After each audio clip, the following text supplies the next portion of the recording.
एक छोटी सी इमेजिनेशन करते हैं। मान लीजिए कोई एक 850 स्क्वायर फीट के कॉम्पैक्ट अपार्टमेंट में एंटर करता है और अचानक उसे लगता है कि ये जगह अपने एक्चुअल साइज से कहीं ज्यादा बड़ी है। हाँ, जैसे कोई लग्जरी पेंट हाउस हो। बिल्कुल, एकदम हवादार और खुला खुला। अब मजेदार बात यह है कि वहां कोई दीवारें नहीं तोड़ी गईं, ना ही कोई एक्स्ट्रा स्क्वायर फुटेज ऐड किया गया है। हाँ, कोई कंस्ट्रक्शन नहीं हुआ। राइट। ये पूरा का पूरा एक हाईली कैलकुलेटेड साइकोलॉजिकल ट्रिक है जो सिर्फ 3 स्पेसिफिक कलर्स बेज, ग्रे और व्हाइट का इस्तेमाल करके दिमाग के साथ खेला जा रहा है, जिसे हम ऑप्टिकल इल्यूजन भी कह सकते हैं। एग्जैक्टली। तो आज की इस गहन चर्चा में हमारा मिशन यही समझना है कि आखिर क्यों मॉडर्न इंडियन अपार्टमेंट्स में ये न्यूट्रल कलर्स असली राजा बन गए हैं। मतलब ये सिर्फ दीवारें रंगने का तरीका नहीं है। हाँ, बिल्कुल नहीं। ये अर्बन लिविंग का एक अचूक नुस्खा है। अगर हम डिज़ाइन साइकोलॉजी के करंट ट्रेंड्स को गहराई से एनालाइज करें तो ये साफ हो चुका है कि छोटे 1 BHK या 2 BHK घरों को 20% तक बड़ा दिखाने का ये एक प्रूवन साइंटिफिक तरीका है। एक सेकेंड, 20%?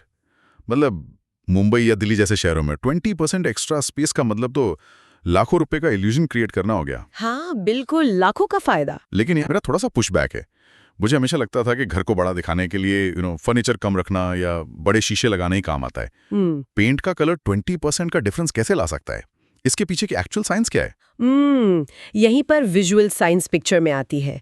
जब किसी कमरे की दीवारें लाइट वाइट, सॉफ्ट ग्रे या बेज होती हैं, तो वो लाइट को एब्जॉर्ब करने की बजाय रिफ्लेक्ट करती है। अच्छा, लाइट बाउंस होती है। हाँ, हमारी आंखें डेप्थ और डिस्टेंस को कोनों और परछाइयों से जज करती हैं। ब्राइट लाइट कलर्स इन कोनों को विजुअली ब्लर कर देते हैं। ओहो, मतलब दिमाग बाउंड्रीज को समझ ही नहीं पाता। एकदम सही। जब दिमाग कमरे की बाउंड्रीज को ठीक से डिफाइन नहीं कर पाता तो वो ऑटोमेटिकली उस स्पेस को बड़ा मान लेता है। दीवारें फिजिकली वही हैं, लेकिन साइकोलॉजिकली वो पीछे धकेल दी गई हैं। That makes sense.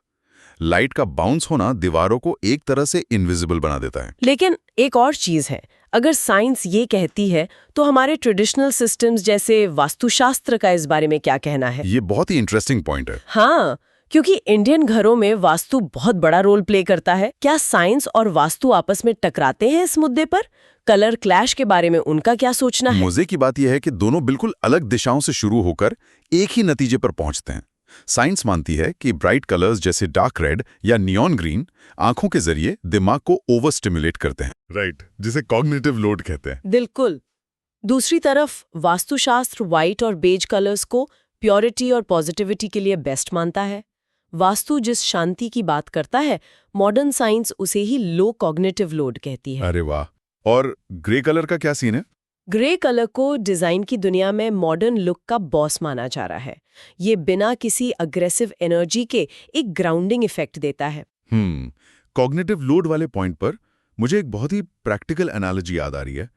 क्या हमें न्यूट्रल कलर्स को एक स्मार्टफोन के डू नॉट डिस्टर्ब मोड की तरह देख सकते हैं? डू नॉट डिस्टर्ब, वो कैसे? मतलब जैसे जब फोन पर DND ऑन होता है तो बैकग्राउंड में सारी एप्स चल रही होती हैं, ईमेल आ रहे होते हैं, लेकिन स्क्रीन पर कोई नोटिफिकेशन पॉपअप नहीं होता जो आपकी अटेंशन ब्रेक करे। ये बहुत ही सटीक कंपैरिजन है। विजुअल कॉर्टेक्स ठीक ऐसे ही काम करता है।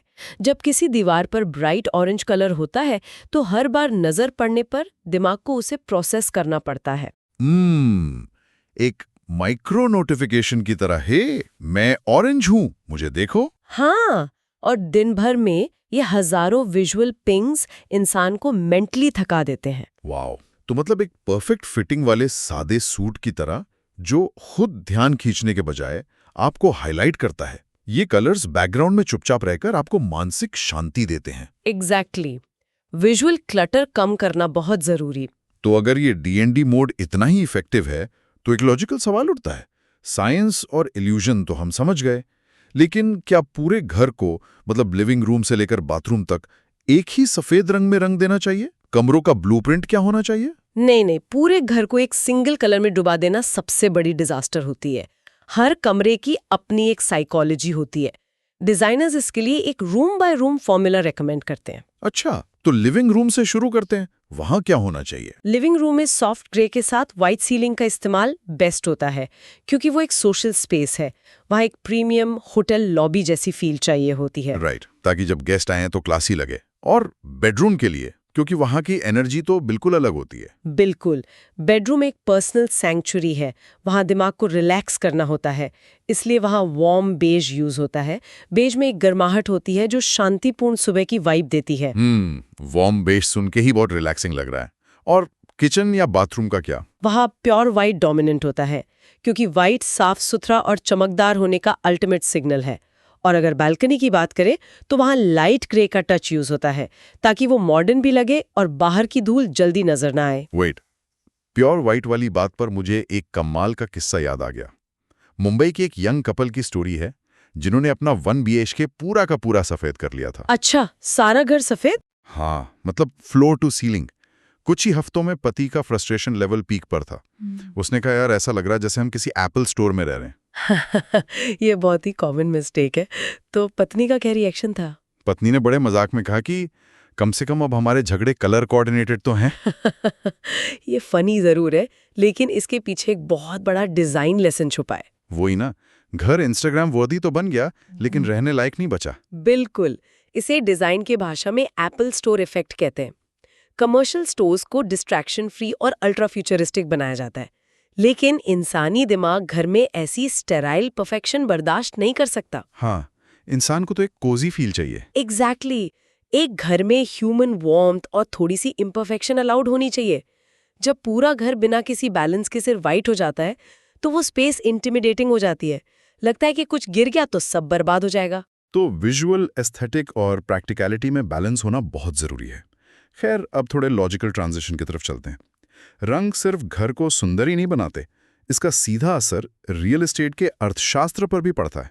बहुत गहरा असर पड़ता है। अगर न्यूट्रल कलर से 20% स्पेस एक्स्ट्रा लगता है तो डिजाइनर्स और आर्किटेक्ट्स के लिए तो ये किसी सीक्रेट वेपन जैसा होगा। पूरी तरह से। आजकल न्यूक्लियर फैमिली और यंग प्रोफेशनल्स के छोटे फ्लैट्स को महल जैसा दिखाने के लिए ये सबसे बड़ी ट्रिक है। डेटा ये बताता है कि नए हाई राइज प्रोजेक्ट्स में अगर फ्लैट्स को बेज ग्रे थीम के साथ मार्केट में उतारा जाए तो वो एवरेज 15 दिन के अंदर बुक हो जाते हैं। 15 दिन? मतलब रियल एस्टेट जैसी स्लो मार्केट में इन्वेंट्री इतनी जल्दी गायब हो रही है? हाँ, और सिर्फ बुकिंग ही नहीं, इनकी हाई रीसेल वैल्यू भी होती है। क्लीन और मॉडर्न लुक अब इंडियन मार्केट की सबसे बड़ी डिमांड बन गया है। इस हाई वैल्यू की एक असली कहानी भी है मेरे पास। दिल्ली के एक आर्किटेक्ट थे, उनका खुद का सिर्फ 850 स्क्वायर फीट का फ्लैट का। उन्होंने न्यूट्रल कलर्स का ऐसा मैजिकल इस्तेमाल किया कि जो भी मेहमान आता वो सीधे उस छोटे से फ्लैट की कीमत पूछने लगता था। सबको लगता था ये कोई बहुत महंगी प्रॉपर्टी है। ये उस 20% वाले इल्यूजन का जीता जागता सबूत है। न्यूट्रल रंग अब सिर्फ एक चॉइस नहीं है, बल्कि एक स्मार्ट इन्वेस्टमेंट है।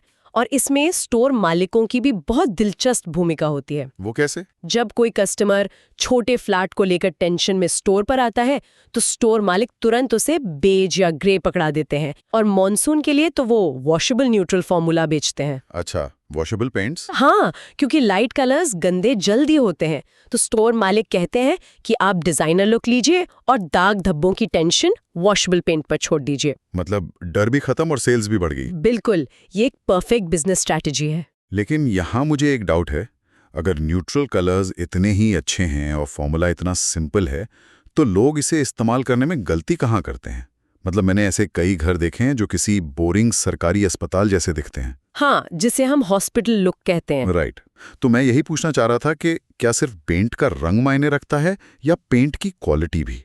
क्योंकि सोर्स के अनुसार सस्ते पेंट में कोई दिक्कत होती है शायद। बहुत बड़ी दिक्कत होती है। सबसे बेसिक गलती है ये। बजट बचाने के चक्कर में लोग सस्ते वाइट या ग्रे पेंट ले आते हैं। कुछ ही महीनों में वो पीले पड़ने लगते हैं। उफ, पीला पड़ता हुआ सफेद रंग, इससे बुरा तो कुछ नहीं हो सकता। एकदम सही। इसीलिए प्रीमियम क्वालिटी का पेंट इस्तेमाल करना बहुत जरूरी है। लेकिन डिजाइन के लेवल पर जो सबसे बड़ी गलती होती है वो है सही बैलेंस ना बना पाना। डिजाइनर्स इसके लिए 60-30-10 का नियम यूज करते हैं। वेट, 60-30-10 ये कोई मैथमेटिकल डिकोडिंग है क्या? हाँ, ये एक बहुत ही मैजिकल रूल है। लोग क्या करते हैं कि पूरा घर 100% वाइट कर देते हैं। इससे वो नीरस और फ्लैट हो जाता है। वही हॉस्पिटल वाला लोग। तो ये रूल कैसे काम करता है? इसे ऐसे समझिए, 60% आपका मेन बेस कलर होता है, जैसे लाइट बेज या सॉफ्ट ग्रे, जो आपकी बड़ी दीवारों पर जाएगा। ओके, बेस बन गया। फिर आता है 30%, ये होता है वाइट कलर, जो सीलिंग और बॉर्डर पर इस्तेमाल होता है। ये कमरे को एक स्ट्रक्चर और शार्पनेस देता है। समझ गया। 60 और 30 हो गए 90। तो ये बचा हुआ 10% क्या है? क्या ये कोई ब्राइट कुशन या पर्दा है? नहीं, यही सबसे बड़ा सीक्रेट है। ये 10% कोई बोल्ड कलर नहीं है, ये है हल्का टेक्सचर। टेक्सचर दीवार पर? हाँ, सब्टल टेक्सचर। ये कमरे में जान डाल देता है। जब लाइट एक टेक्सचर वाली दीवार पर पड़ती है तो वो छोटे छोटे माइक्रो शैडोज क्रिएट करती है। अच्छा, परछाइयाँ। बिल्कुल। और जैसे जैसे दिन में नेचुरल लाइट बदलती है, वो शैडोज मूव करते हैं। ये उस हॉस्पिटल वाली नीरसता को खत्म करके कमरे को एक डेप्थ और गर्माहट देता है। Mind blowing. मतलब बिना उस 10% टेक्सचर के बाकी का 90% बिल्कुल बेजान लगेगा। एग्जैक्टली। चलिए तो अब हम आज की इस चर्चा के मेन पॉइंट्स को समेटते हैं। हमने साइंस और वास्तु का बेहतरीन मेल देखा कि कैसे लाइट कलर्स दिमाग को शांत करते हैं और छोटे कमरों को 20% बड़ा दिखाते हैं। हाँ, और कमरों का वो स्पेसिफिक ब्लूप्रिंट भी। लिविंग रूम के लिए ग्रे और बेडरूम के लिए वार्म बेज। राइट। और हमने उस 60-30-10 वाले जादुई नियम को भी डिकोड किया और मानसून में वॉशेबल पेंट्स की अहमियत को भी समझा। बिल्कुल। तो जाने से पहले क्या हमारे पास आज कोई फाइनल थॉट है जिस पर लोग खुद सोच सकें? हाँ, एक बहुत ही इंटरेस्टिंग विचार है मेरे पास। जरा सोचिए, हम अक्सर अपने जीवन की शांति के लिए महंगे गैजेट्स खरीदते हैं या वेकेशन पर जाने के लिए बहुत पैसा खर्च करते हैं। ये तो है। उसका सीधा संबंध सिर्फ इस बात से हो कि हमारी दीवारों का रंग हमारी आंखों को कितनी शांति दे रहा है। वाओ। मतलब शायद एक खुशहाल जीवन की शुरुआत कहीं बाहर से नहीं, बल्कि दीवारों के सही रंग से ही होती है। क्या बात है। मतलब हमारा सबकॉन्शियस एनवायरनमेंट ही हमारी मेंटल स्टेट तय कर रहा है। ये वाकई में सोचने पे मजबूर कर देने वाला विचार है। तो इसी सोच के साथ हम आज की इस गहन चर्चा को यहीं समाप्त करते हैं। अपने आसपास के रंगों को ऑब्जर्व करते रहिए और हाँ, हॉस्पिटल लुक से बच के रहिए।